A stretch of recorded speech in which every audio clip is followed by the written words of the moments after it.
Hey folks, this is Deus Gaming and today I'm gonna present you my PTS guide for the new Elder Scrolls Online dungeon vet.White Tower.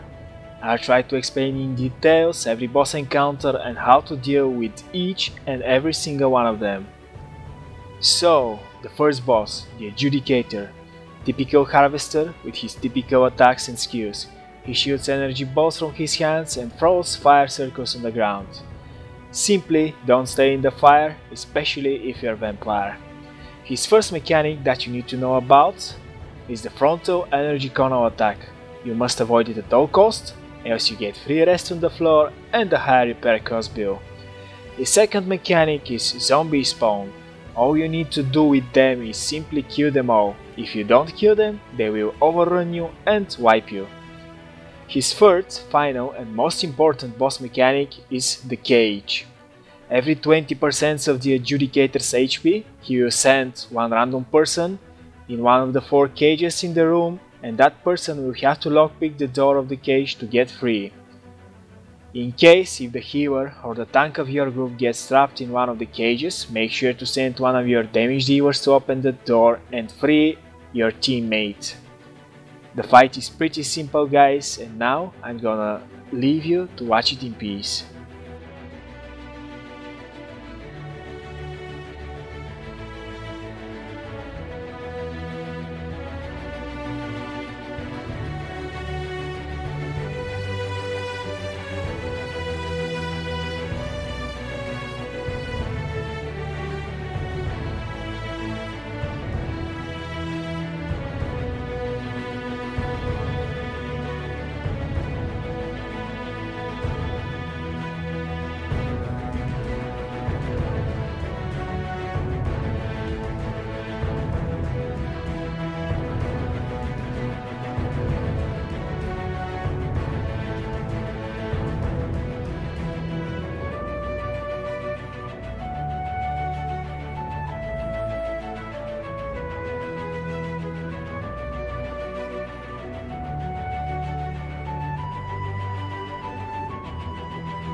Now we're at the second boss encounter in White Gold Tower. The fight is a bit tricky, but with practice it gets really easy. You can expect here 3 bosses. The first one is Michaela Carlinus, Dragon Knight with all the typical DK skills. She fights at melee range with sword and board. The skills that she uses are Extended Chains, Standard of Might, Engulfing Flames and Whip. You must be very careful with her chains and standards. Randomly she pulls single party member and often that happens in her ultimate. The second boss is the Nightblade Cordius Pontifio. He is a typical Nightblade with not so typical ultimate, Standard of Might. As you can see, he fights with dual wield, and the skills that he is using and you need to be aware of are ambush with combination of steel tornado. Randomly he chooses target from the party and jumps him. After that, most of the time the jump is followed by steel tornado. When that happens, the chance for you to die is very high, unless you and your healer pay attention. Make sure if that happens you either block or roll dodge the steel tornado.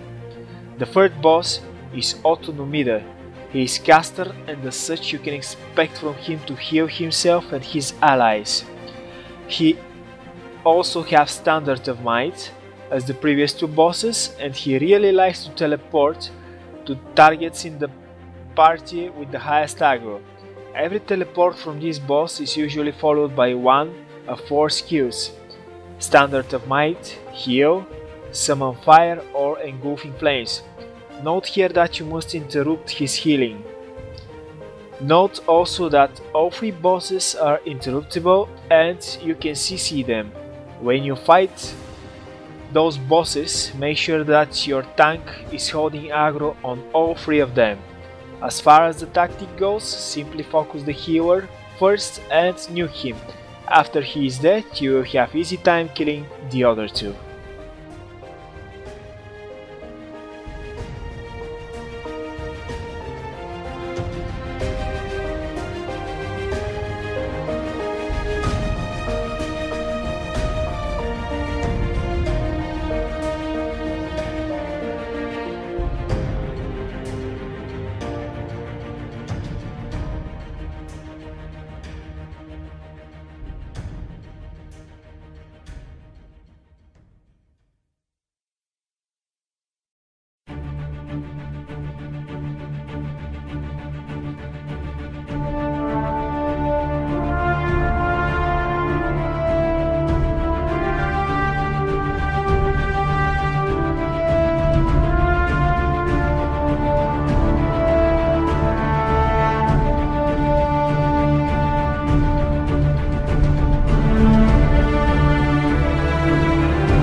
Hey folks, it's Deus again, and it's time to pester you with details about this boss encounter, which happens to be second to last.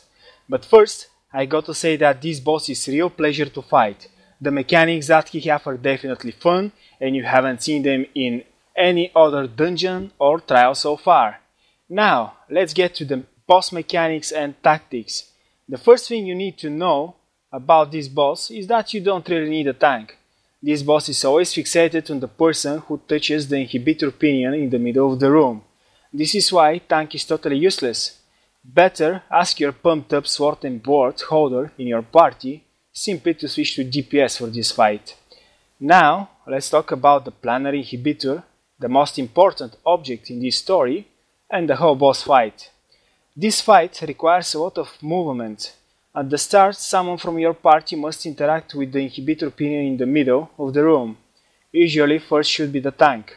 After he does that, he will have automatically aggro from the boss. The guy who have aggro at the start can stay close to the boss and DPS him. Shortly after that, the inhibitor pinion in the middle opens and another party member must disrupt it immediately. This needs to happen very fast. Why you gonna ask? Because the second inhibitor phase gives the boss fire aura under his feet, and that aura does shit tons of damage. On the 5th pinion rotation, the boss gets even bigger icy fire aura, which now also slows the target who have aggro, and it becomes very dangerous.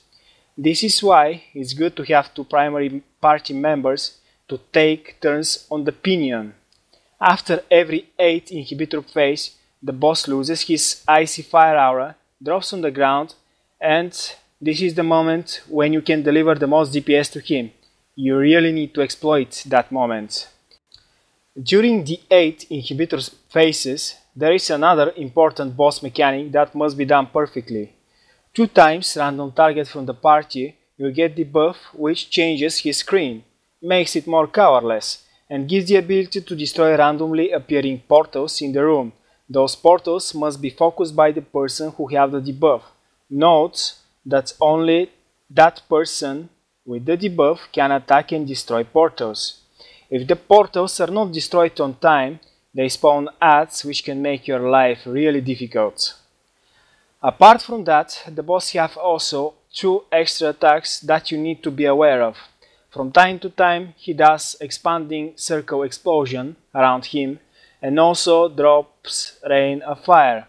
Those attacks are not very dangerous, but you must pay attention for them too.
are finally at the last boss. It was about time, wasn't it? I'm not gonna waste more time and I'll just get right to the tactics. So, when you enter the area where the last boss is, you will notice that he is in electrical field and 4 lightning aspects in each side are charging that field. Now guys, remember those lightning aspects because at start you're gonna kill them and forget about them, but later I'm gonna speak a bit more for them. This boss named more like Kina have lightning based attacks and skills. This is why, to make your life easier, you should consider putting all your warrior champion points into elemental defender. More like Kina is hitting pretty hard, that's why your healer should be constantly paying attention to the groups and mostly tanks HP. This boss have 2 stages. First stage is from 100 to 30% boss HP. That's the easy part. When you drop the boss under 30%, things change drastically and you really need to burn this boss ASAP.